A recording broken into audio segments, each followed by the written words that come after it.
Welcome back to TV Judge Bulldogs. My name is Ted Hinkstrom. Today we are joined by a candidate for mayor in Salt Lake City, Mr. Rocky Anderson. Mr. Rocky Anderson, how are you doing today? I'm doing great, thanks. Please call me Rocky, and actually I was a prior two-term mayor of Salt Lake City from 2000 to 2008, as well as a candidate for mayor now. Wonderful. Third time around. First up, in your first term, you were highly successful in your public policy and social welfare initiatives, including creating the after-school program Youth City and overseeing the construction of Salt Lake City's light rail system. My question is, how are you planning to build and add to these initiatives? Well, we need to do all we can for our youth. And before I was elected mayor, the city had never had a youth program, an after-school or summer program. And as a single father since my son was 5 years old, and by the way, he's an alumnus of Judge Memorial High School, I tried to piece together programs for him. As a working father, I wanted the very best for my son during the summer months and after school. And frankly, the programs put on by the county were horrible. They'd have him sit through 2 or 3 movies at a time, walk around aimlessly. He didn't really learn anything except for maybe what was on the entertainment schedule. But I really felt like we needed a great youth program where the hours really counted in people's lives. And I run into people now that say, man, I was in Youth City and it changed my life. I got so much out. Nothing better for me to hear than to know that we had an impact on thousands of people's lives. And that, of course, snowballs out in terms of the rest of their lives, their families, everything else. So I want to see that that's expanded, that it's always going to be there. And I think that we need to find a way for people to have affordable childcare. That is a huge problem in this community. We've got a lot of people that are on the verge of homelessness because they can't afford, especially at the low compensation that's prevailing throughout the state, they can't afford their rent and childcare and work. A lot of working people, a lot of people working full-time can't afford it all. So we need to do everything we can to support any programs, and if the city needs to build its own program, and I'd love to do it for our own employees, and be a model for providing affordable child care. Also, you asked about transit. Actually, just before I was elected mayor, the University Light Rail line was killed by the city council. They voted it down. Yeah. And I thought, man, that is such a lost opportunity, and if it stops now, we're not going to be able to expand light rail and have commuter rail and all the rest. So I knew how fundamentally important it was, not just for its own sake, that one line, which we absolutely needed, but it was such an important part of an overall expansion of public transit. So the Sunday after I was elected, even though I wasn't mayor yet, it was more than a month away from being inaugurated, we held an open house in my home for all the opponents of light rail. And we had forms for them to fill out. We were very welcoming. We let them know that we wanted to hear them out and explain what they feared, what the problems were that they foresaw. And then we got to work. We worked with the head of UTA, with the head of UDOT, with the president of the University of Utah, and figured out solutions for all of these kinds of problems that were raised. And we actually converted the opponents to light rail to advocates because they saw they had a voice, and we turned this into a great community-oriented program, and it's been magnificent. So I want to see free transit. I want to see everybody be able to get around at least at an affordable rate and make it very easy. And my preference would be to see that it's considered a necessary free amenity for living in our city and attracting more and more people to transit. And we need to get people away from their automobile dependence in every way we can, including the way we build our communities. Thank you. My next question is, as young adults, my peers and I are concerned about the ongoing climate crisis affecting our Earth. Reservoirs run dry as more and more summer days top 100 degrees, wildfires blanket our valley in smoke, and the drying of the Great Salt Lake exposes toxic chemicals on the lakebed to the air. Reading about your first 2 terms, it seemed that you worked diligently to blunt the effects of the climate on SLC. Could you describe one thing you would do to address climate change?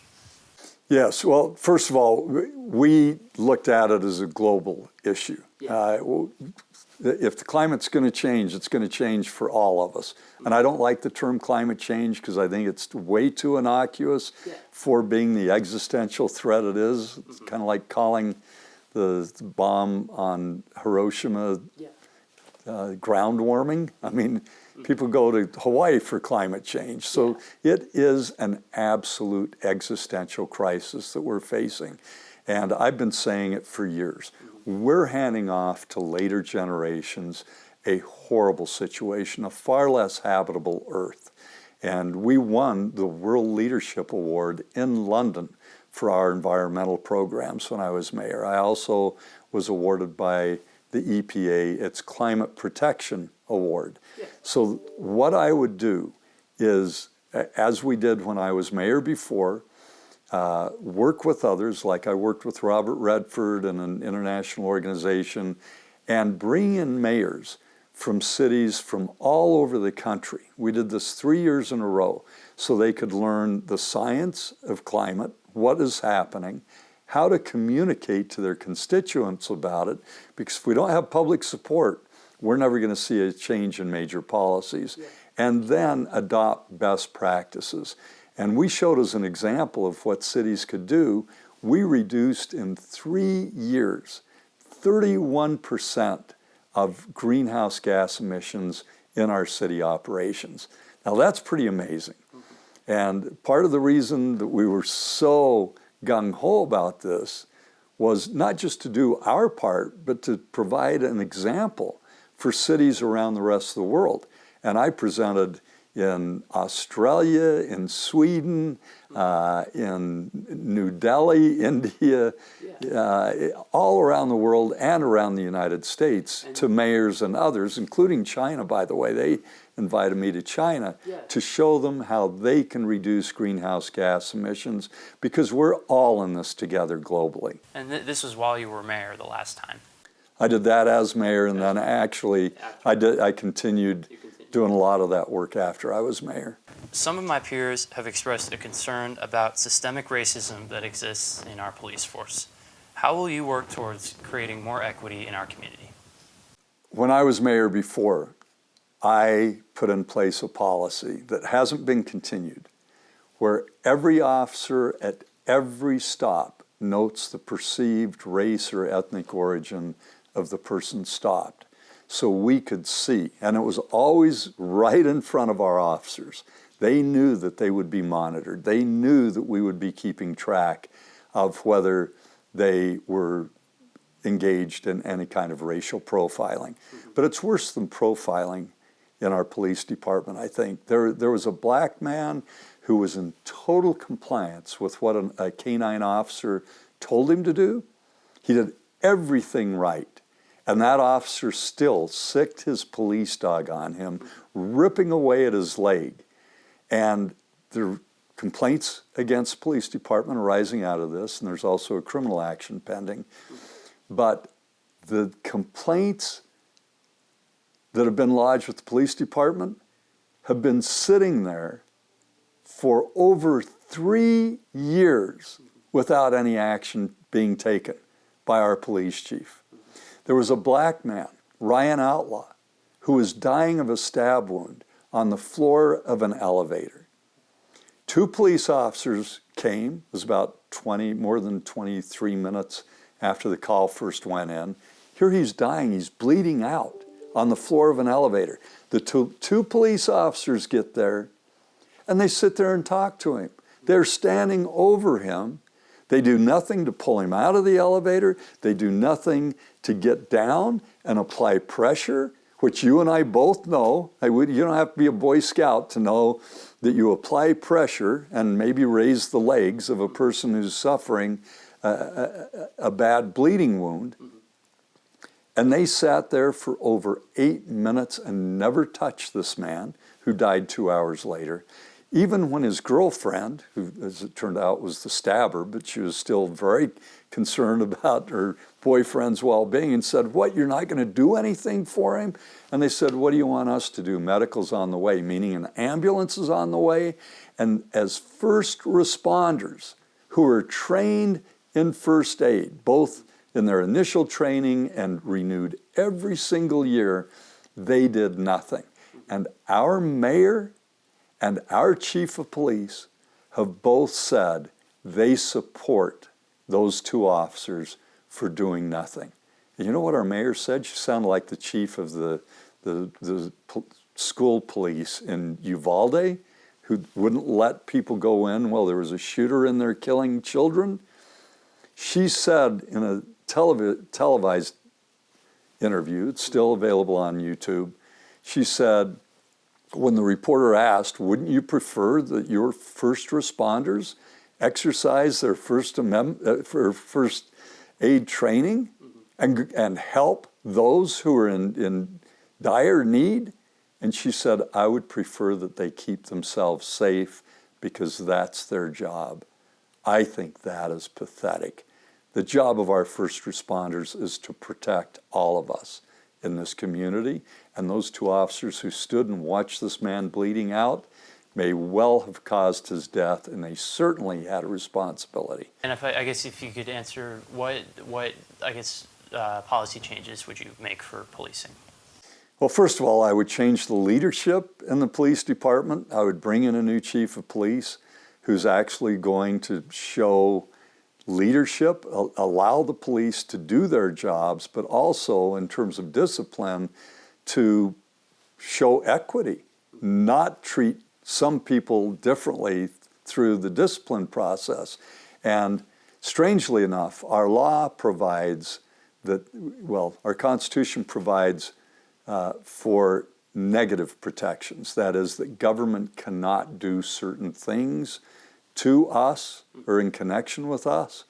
But the courts have held that police officers, even when they know that someone is at great risk of harm, that they don't necessarily have a constitutional duty to affirmatively help the other person, that there's no individual duty to help. I think that's bizarre. It's counter to all of our expectations. We pay our first responders very well. They get great retirement. We certainly expect that they're going to be there to help those of us who are in need in our community. So I would probably be the first mayor in the country to put together a legally binding job description and a code of conduct that can be enforced against the officers and against the city if it's violated, so that there is now a positive legal duty, which we all expect there would be, to help those who are in need when the police are aware of the risks facing the people that they're supposed to be serving and protecting. So currently, our neighborhoods are experiencing an issue of homelessness. What's one specific policy issue or policy that you would create to, I guess, make it better? Right now, we're seeing a lose-lose-lose approach where everybody in our community is hurting because of the failures of the present mayor regarding the homelessness crisis. I would get rid of all encampments throughout our city. And this mayor is basically saying, well, you know, you can't ever do that. Well, other cities have done it. Other cities are doing it right now. She just resigns herself to like stirring the pot and letting things sit the way they are. I would put in place immediately a sanctioned camp, a place that perhaps is on the outskirts of the city where it's not going to be impacting adversely neighborhoods, residential neighborhoods or businesses, somewhere like out at the old Wing Point Golf Course by the airport. Yeah. But I'd have one place where homeless people would be safe, where they can stay without getting run off continually by the police and having their property stolen, as the current administration has had done toward the homeless, and give them a dignified place where they have decent bathrooms, showers, food, laundry facilities, outreach workers, access to mental health and drug addiction treatment, and put together an individualized plan for every single person to help them transition out of their present circumstances. That's something that the current mayor has absolutely refused to do in almost 4 years in office, and never proposed it as a city council member where she was for 6 years previously. I would do that in a heartbeat, and then we, the public, will have use of all of our public spaces and not be deterred from using our parks and other public places because of all the roaming encampments in our city, which are a direct result of the failure of leadership of the current mayor. Could I ask a question? Sure. Follow up on that one? Yeah. So I know that there are like youth kind of team homeless like outfits, Yep. right? Well, just places for them to go. So would you say it's failing then, I guess? I don't know. Yeah, well, our current system is absolutely failing the homeless population generally, and especially a lot of young people. There are a lot of trans young people who have been thrown out of their homes, rejected by their friends, their family. They don't get into shelters or don't feel like they can live and be in shelters.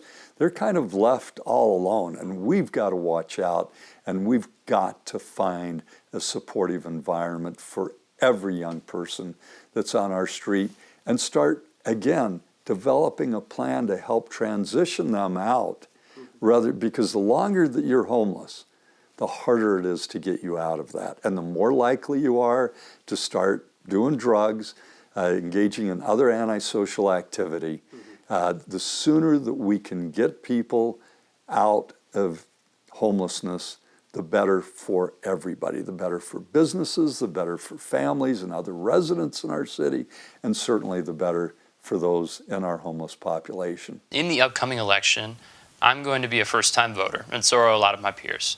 Why should we vote for you? You should vote for me. First of all, I've proven my leadership. I've proven my values. I've proven how passionate I am about providing for a better future for your generation and all those who come after us.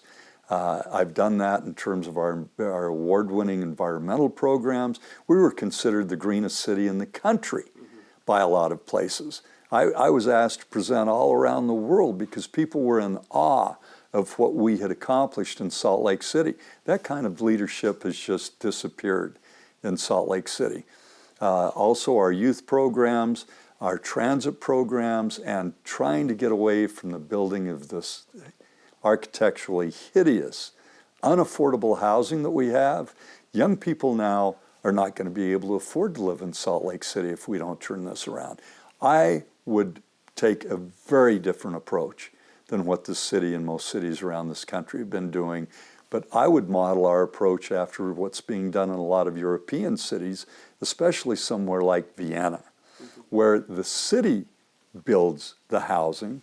So you take the profit margin entirely out of it because the city doesn't have to profit from it. We would be doing what's in the public good, and you could provide housing for mixed income people, so you could have the higher middle class all the way down to people at the 30% and lower average median income living in the same kind of housing, in beautiful housing with beautiful surroundings, and make it architecturally spectacular. You know, in the city, we own the library, the main library. We had the opportunity to build a new library. We hired one of the world's greatest architects, and it's a masterpiece. It's something we're all really proud of.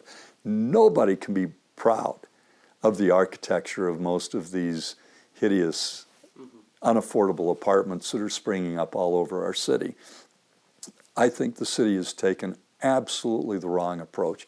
Imagine a 25 or 30-story, gorgeous architectural masterpieces west of the Rio Grande Depot, where you've got the intermodal hub. You can go over there, you can rent bikes, you can get on commuter rail, you can get on light rail, and you could have the spectacular place to live and pay far less than the 30% of your income that people consider affordable. Right now, most people in Salt Lake City are renters, and the majority of them are paying more than 50% of their take-home income for their housing. We need to turn that around. And any young person ought to be really concerned about whether they're ever going to be able to afford to live in Salt Lake City.